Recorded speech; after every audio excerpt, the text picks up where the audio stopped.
अभी hematogenous root या immunosuppressive patient है, इम्यूनोसप्रेसिव पेशेंट है जिसका इम्यूनिटी वीक है, लाइक एड्स का पेशेंट है, ऑलरेडी उसकी इम्यूनिटी बहुत वीक है, तो सराउंडिंग में जितने बैक्टीरिया हैं वो इजिली उसको क्या कर पाएंगे, उसकी बॉडी में इन्वेट कर पाएंगे और इन्फेक्शन फैला पाएंगे। तो ये चीज है इम्यूनोसप्रेसिस। या किसी को सिफिलिस का प्रॉब्लम है, जो ये एड्स या एसटीडी है, सेक्सुअल ट्रांसमिटेड डिजीज है, उनके अंदर इम्यूनिटी बहुत वीक हो जाती है, तो उसके अंदर भी इन्फेक्शन जल्दी से फैल सकता है। अभी क्या क्या रूट है, डायरेक्ट ट्रोमा हुआ, डायरेक्ट इन्फेक्शन चला गया, बैक्टीरिया डायरेक्ट चला गया और उसने इन्फेक्शन स्टार्ट कर दिया।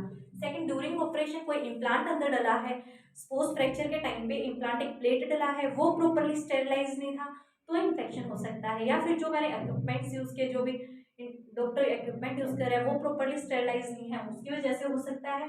Third one is haematogenous route, एक जगह पे इन्फेक्शन है, वो ब्लड के थ्रू दूसरी जगह जाके लॉज कर रहा है और ये प्रॉब्लम क्रिएट कर रहा है। सेकेंड वन इज टीबी, जैसे ये हमने बात किया अभी, इम्यूनोसप्रेसिव पेशेंट है, एसटीडी सिफिलिस है, इनकी वजह से भी इन्फेक्शन फैल सकता है। This one is the route, this is route है, ये कैसे कैसे इन्फेक्शन बॉडी के अंदर जाएगा। थर्ड वन इज, देखो भी हम लोगों ने बात कर लिया ओस्टोमाइलाइटिस होता क्या है, ओस्टोमाइलाइटिस, पायोजेनिक ओस्टोमाइलाइटिस क्या होता है, किस किस वजह से होता है, कितने सारे ऑर्गेनिज्म का लिस्ट अभी किया है, रूट्स क्या क्या है, कैसे कैसे इन्फेक्शन फैल सकता है। अभी बोन के अंदर पैथोलॉजिकल चेंजेस क्या आएंगे, अभी वो चीज हम लोग डिस्कस करेंगे।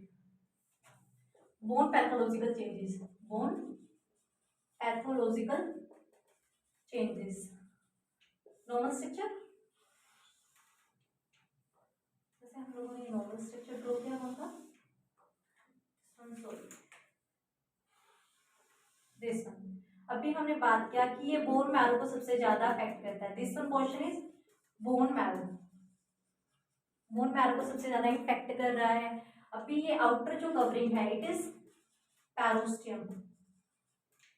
सपोज अब यहाँ पे क्या हो रहा है, कोई भी इंफेक्शन आया ट्रोमा की वजह से या फिर जैसे भी रूट से आया और बैक्टीरिया यहाँ आया, जैसे ही एक फॉरेन बॉडी के अंदर आती है तो उसी के रिस्पॉन्स में हम लोगों की जो इम्यून सिस्टम है एक्टिव हो जाता है। क्या सिस्टम एक्टिव हो जाता है, इम्यून सिस्टम एक्टिव हो जाएगा। अभी बैक्टीरिया क्या कर रहे हैं, बैक्टीरिया आराम से प्रोलिफेरेट कर रहे हैं, बैक्टीरिया प्रोलिफेरेट कर रहा है और अपने नंबर ऑफ सेल्स को इंक्रीज कर रहा है, नंबर ऑफ सेल्स को इंक्रीज कर रहा है और सारा जितना भी ग्लूकोज अवेलेबल है उसको इनकल्फ कर रहा है उसका। अभी क्या होगा, ग्लूकोज का लेवल भी डिक्रीज कर जाएगा। बैक्टीरिया आया, उसने जैसे इस पार्ट को लॉस किया, अपनी नंबर ऑफ एक्टिविटी को इंक्रीज कर दिया। अभी जितना ग्लूकोज अवेलेबल था बोन में वो अब क्या कर रहा है, बैक्टीरिया उसका इंटेक कर रहा है। अभी बैक्टीरिया क्या फॉर्म करता है, पस बनाने का काम करता है। तो ये पस, फिर ये पस बनाने लगेगा सराउंडिंग स्पेसिस में, तो यहाँ पे पस डेवलप होने लगेगी। अभी इसी के रिस्पॉन्स में बोन अभी क्या करेगी, ताकि उसको ठीक करे कंपनसेटरी प्रोसेस में, ताकि जो ये एक्टिविटी हो रही है इसको स्टॉप करे, उसके प्रोसेस में क्या जो हम लोगों का इम्यून सिस्टम है वो एक्टिवेट हो जाएगा और वहां पे जाके मैक्रोफेजेस एक्टिव होंगी, मोनोसाइट एक्टिव होंगे, लिम्फोसाइट एक्टिव होंगे और जो सेल मेडिएटर्स हैं लाइक इंटरल्यूकिन्स हैं ये सब एक्टिवेट होंगे। मैक्रोफेजेस, मोनोसाइट, लिम्फोसाइट ये सारे के सारे यहाँ जाके इसके ऊपर प्रोसेस करेंगे, इसको अटैक करेंगे, जो ये एक्टिविटी चल रही है इसको स्टॉप करने की कोशिश करेंगे। अभी जो ये बहुत सारे चेंजेस हो रहे हैं, बैक्टीरिया अपना काम कर रहा है, बॉडी अपना काम कर रहा है, तो इसमें क्या हो जाता है, यहाँ पे बहुत सारा नेक्रोसिस पार्ट बन जाता है, नेक्रोसिस होने लगता है। नेक्रोसिस क्यों हो रहा है, क्योंकि ये जो सेल्स हैं, जो बैक्टीरिया है उसको किल करने का काम कर रही है, इसकी वजह से नेक्रोसिस। और बहुत सारे फाइब्रस टिश्यू डिपॉजिट हो जाते हैं, जो मैक्रोफेजेस हैं ये फाइब्रस टिश्यूज डिपॉजिट कर देंगे, फाइब्रस टिश्यूज। अब तब ये नेक्रोसिस होगा, ये किस में डिपॉजिट हो जाता है कैल्शियम में, तो यहाँ पे कैल्सिफिकेशन दिखाई देगी, कैल्सिफिकेशन प्लस ट्यूबरक्लोमा, सॉरी ग्रैनुलेशन दिखाई देगी, ये बात ग्रैनुलेशन दिखाई देगी। अगर ये बैक्टीरिया फिर भी स्टॉप नहीं हो रहा है और अपनी एक्टिविटी को करते जा रहा है तो ये जो पस है, जो यहाँ पे ये पस डेवलप हुई है, सपोज दिस इज अवर पस, ये जो पस है ये और जगह पे भी स्प्रेड करना स्टार्ट कर देगी, ये यहाँ पे भी स्प्रेड करना स्टार्ट कर देगी। अभी इसी के रिस्पॉन्स में क्या होगा, ये तब भी स्टॉप नहीं हो रहा है तो इसके साथ साथ बोन्स डेवलप हो जाएंगी, तो ये बोन्स आएंगी एक्टिव हो जाएंगी। These are called involucrum, this one thing involucrum. अब इस प्रोसेस को स्टॉप करने के लिए बोन के सराउंडिंग में भी अभी बोन ग्रोथ करने लग जाएगी, these are called woven bone, woven bone बन जाएगी। जो सराउंडिंग से बन रही है बोन के इधर, this is called woven bone, और जो अंदर जो ये एंडोस्टिल प्लेट जैसा स्ट्रक्चर दिखाई दे रहा है, दिस इज कॉल्ड इनवोलोग्राम। अभी यहाँ पे क्या होगा, इतना सारा इन्फेक्शन चल रहा है, आर्टरीज और ज्यादा, जो अभी हमने बात किया कि ये सब फैक्टर निकल रहे हैं, तो ये क्या रिलीज करता है, growth factor. Growth factor release होगा तो इसमें क्या होगा, जैसे ही ग्रोथ फैक्टर रिलीज होगा तो न्यूवस्कुलाइजेशन स्टार्ट हो जाएगा। न्यूवस्कुलाइजेशन, न्यूवस्कुलाइजेशन स्टार्ट होगा तो यहाँ पे क्या होंगे, न्यू आर्टरीज डेवलप करेंगे, न्यू आर्टरीज। अब ये न्यू आर्टरीज डेवलप कर रही हैं तो इसकी वजह से क्या होगा, बहुत सारा ब्लड यहाँ पे आके इकट्ठा हो जाएगा and it will lead to oedema, oedema. Second हम लोगों का नेक्रोसिस पार्ट यहाँ पे है। थर्ड वन यहाँ पे एक्सुडेट इकट्ठा हो रखा है, और फिर यहाँ पे पस बन रखी है।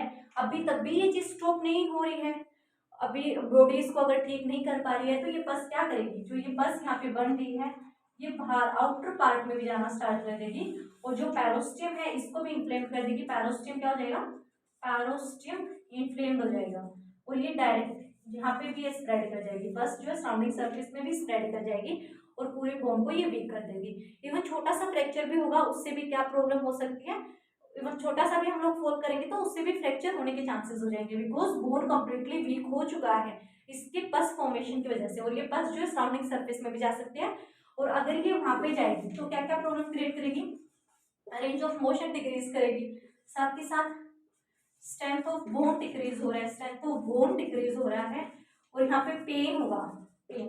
सिम्टम्स क्या क्या आएंगे अब इस प्रॉब्लम की वजह से, पेशेंट को इन्फेक्शन अगर बॉडी में हो रहा है तो ऑब्वियस सी बात है, फर्स्ट सिम्टम फीवर, फीवर आएगा बिकॉज बॉडी टेम्परेचर राइज कर रहा है। रेंज ऑफ मोशन, यहाँ पे मेरे को इन्फेक्शन है, पेन है, तो मैं इस बॉडी को हिलाऊंगी भी नहीं क्योंकि ये पेन बढ़ेगा इससे, तो मैं इसको प्रोटेक्टेड रखूंगी, तो इसके चक्कर में मसल स्ट्रेंथ भी कम हो जाता है, मसल स्ट्रेंथ भी कम हो जाती है, इसके चक्कर में डिक्रीज कर जाती है।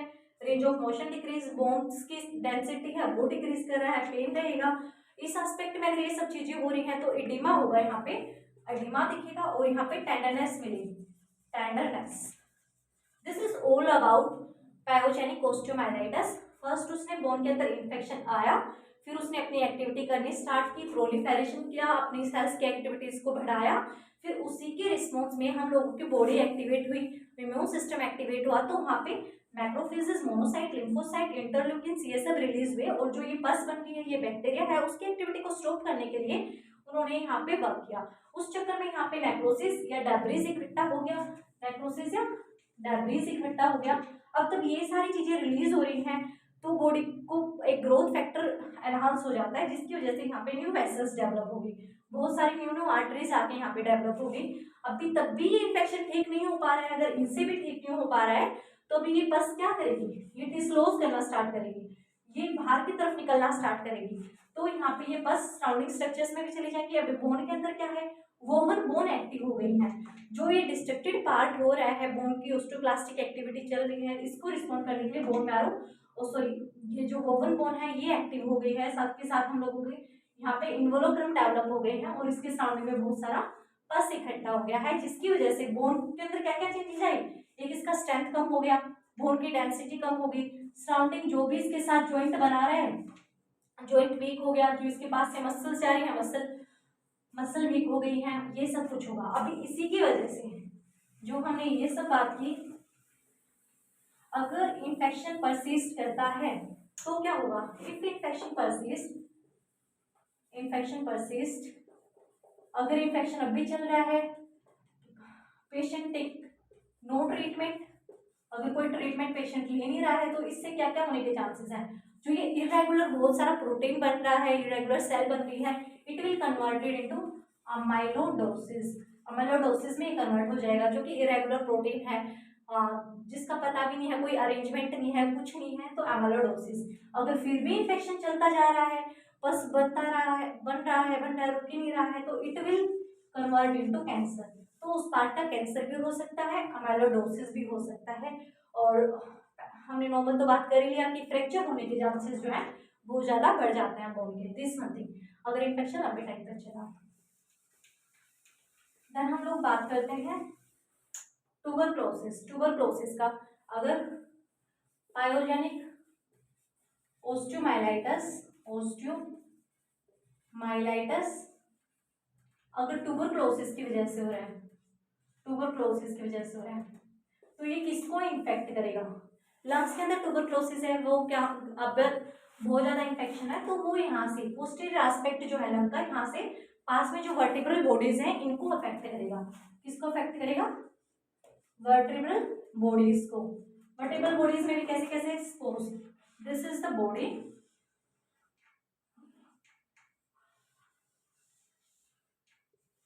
this is vertebral body, this is disc,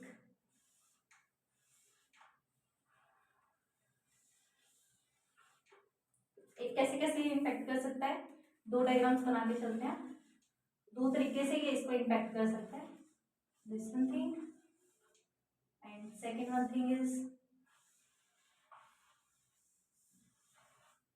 this is vertebral collapse.